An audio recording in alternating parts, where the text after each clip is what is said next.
First of all, I don't believe in work-life balance.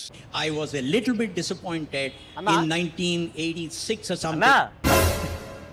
ఏందన్నా అంత concentration గా ఏం చూస్తున్నావు ఫోన్ లో? ఏం లేదురా, మన మూర్తి గారి ఇంటర్వ్యూ చూస్తున్నా. ఇంతకేమంటున్నారన్న మూర్తి గారు? నాకు అసలు వర్క్ లైఫ్ బ్యాలెన్స్ మీద నమ్మకం లేదు.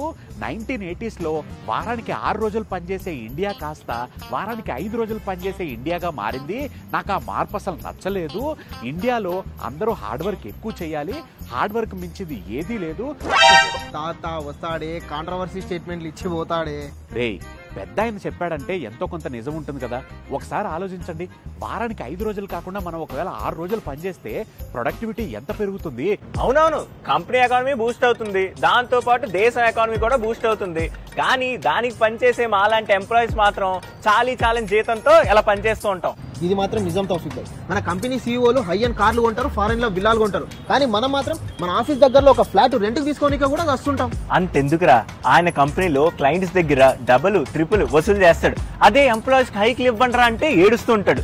ఈయన మాత్రం బయట ఇంటర్వ్యూలోకి వచ్చి యూత్ హార్డ్ వర్క్ చేయాలి, చాలా కష్టపడి వాళ్ళకి శక్తికి మించి పని చేయాలంటాడు. సారీ హార్డ్ వర్క్ కాదు, స్లేవరీ అంటారు దాన్ని. నాకు తెలిసి ఈ దేశంలో ఇంకా సాఫ్ట్వేర్ ఎంప్లాయీసే అన్అఫిషియల్ గా స్లేవరీ చేస్తున్నారు అనుకుంటా.